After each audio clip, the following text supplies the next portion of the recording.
So I'm gonna do a chapter review um, of One Piece 1132 Adventure in Elbaf.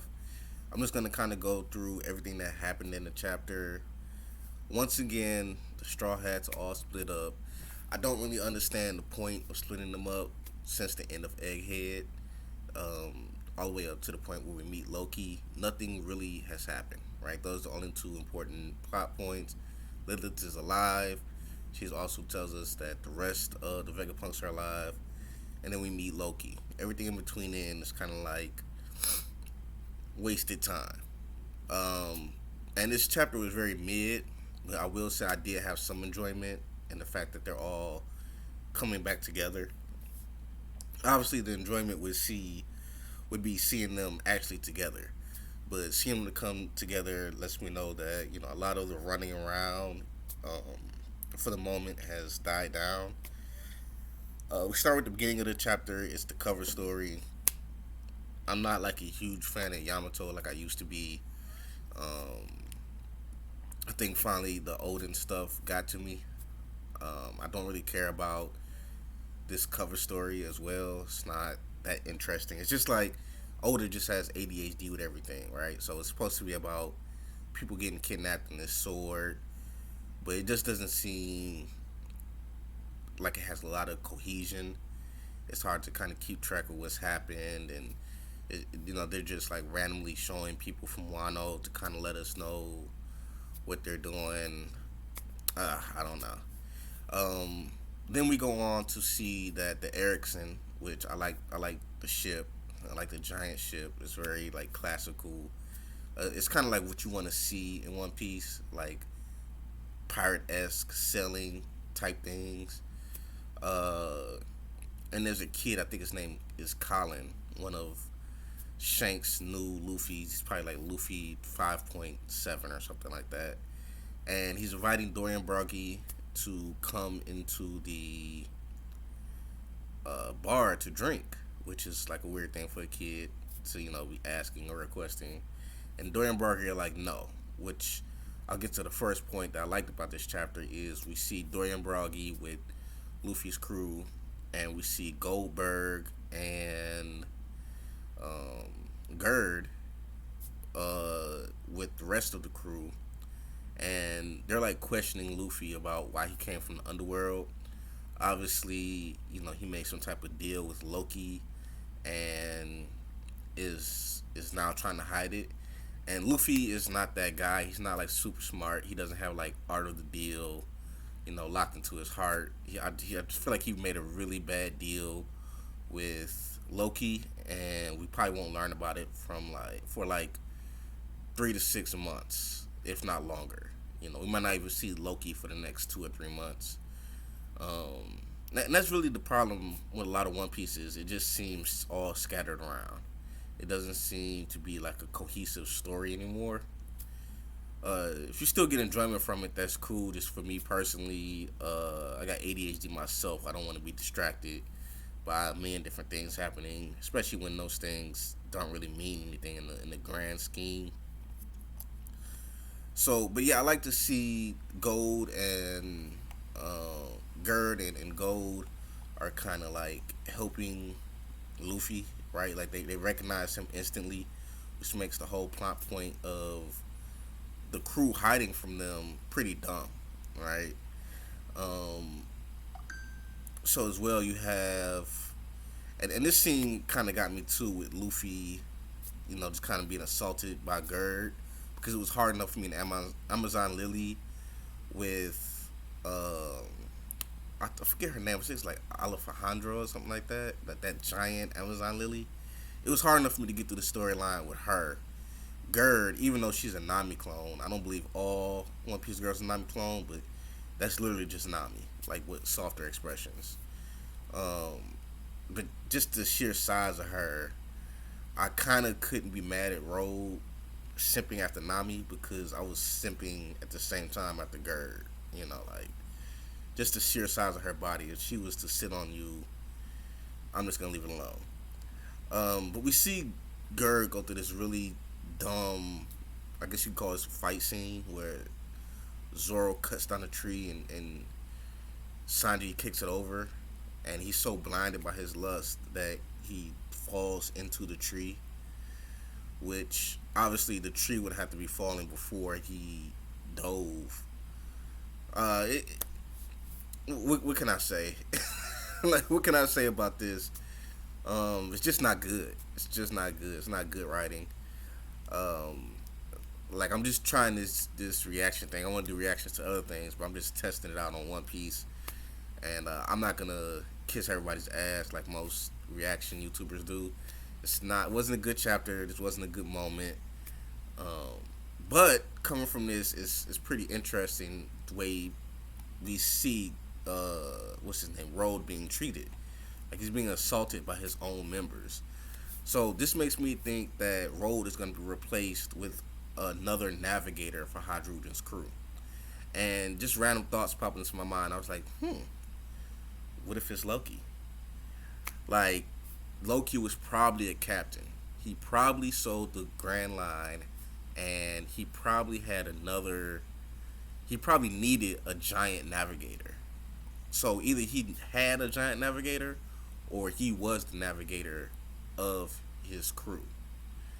And I was thinking maybe Hadruden and Loki by the end of this arc will be on good terms. They might be on the same crew. He might be the navigator for the giant pirates. Because I'm just not buying the evil bad guy um,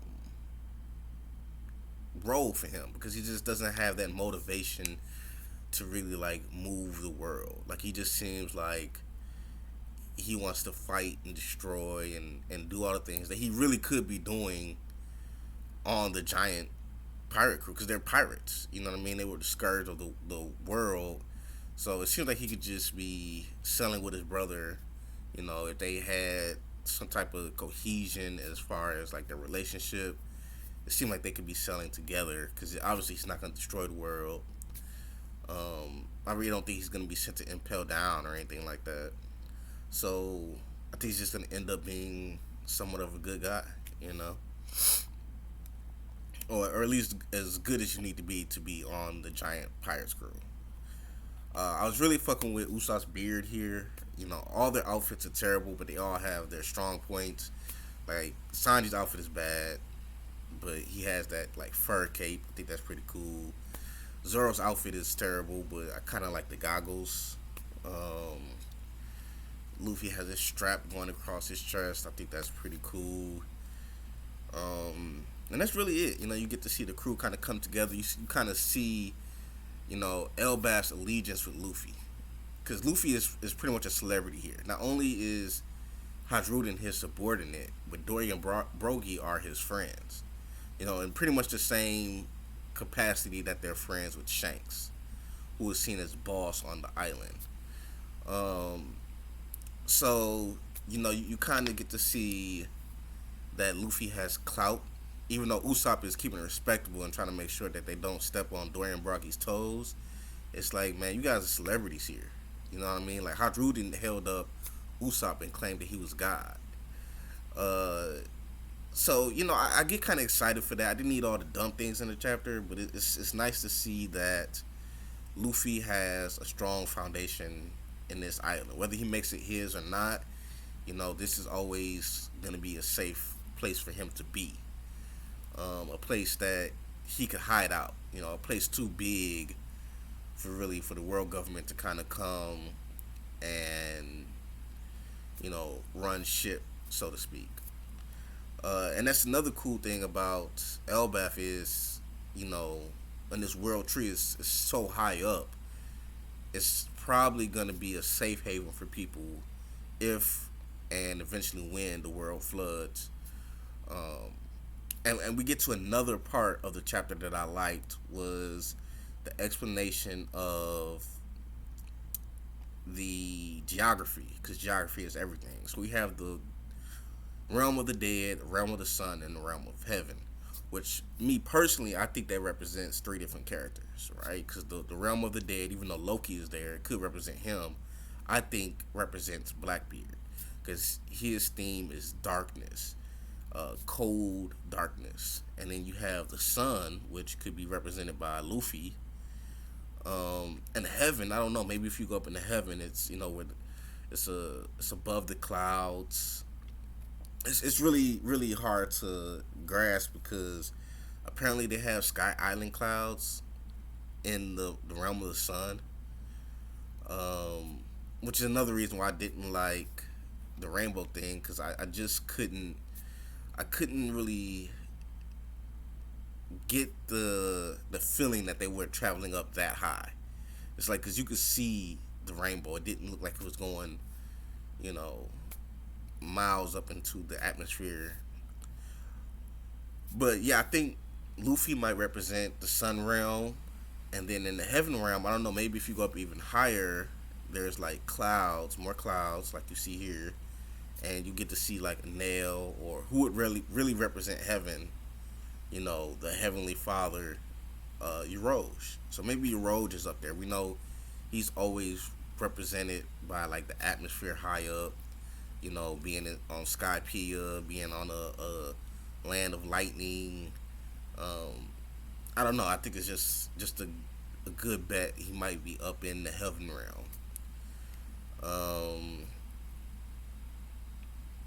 so that was really what I liked about the chapter was just seeing the crew come together, seeing that they all know Luffy. We don't have to do a lot of like introducing of him. He is a Yonko, so he should be known on this island.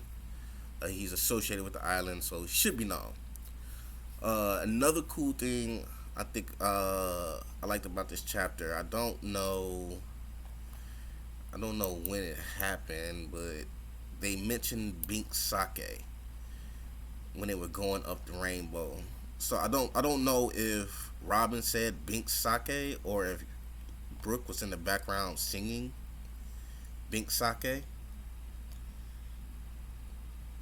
Will deliver Bink Sake. So in this translation, this interpretation, uh, somebody seems to be saying it. It could be Brooke in the background singing it. I think it's a strong indication that we'll get some type of lore about that song at some point in the future.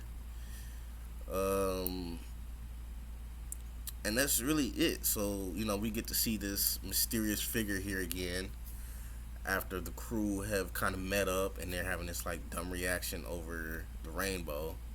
Which I don't know why pirates would be so interested in rainbows. Not in my pirate manga. Um, but I really think this is Scopper Gaban. It doesn't appear to be Shiki's silhouette. I don't really see him kind of like slunking around. He's kind of a shoulders up high type of guy. So I think this is Scopper. I think that a lot of the Roger pirates want to find somewhere where they'll be safe, but also they would be bored. Like Rayleigh on Shabandi, he's just alcoholic and gambling and doing stuff like that. Scopper decided to go somewhere where it was dangerous, somewhere it was huge, so big that he couldn't even like see all of it. Where he would spend his entire days just adventuring, and he knows from hearing around the island that Luffy and company are coming, and I just think it's Scopper. I don't think it's anybody else. It could be a new character, but I'm guessing Scopper Gaban. Not that I really want to see Scopper, but I'm thinking that's who it is. And we get this at the end of the chapter. We get this mysterious message saying how great Elbaf is. But if I could tell you one thing about it is do not linger here for long. And it's by Louis Arnott. And if you don't know who Louis Arnott is, he is the great great great great grandfather of Armin from Attack on Titan.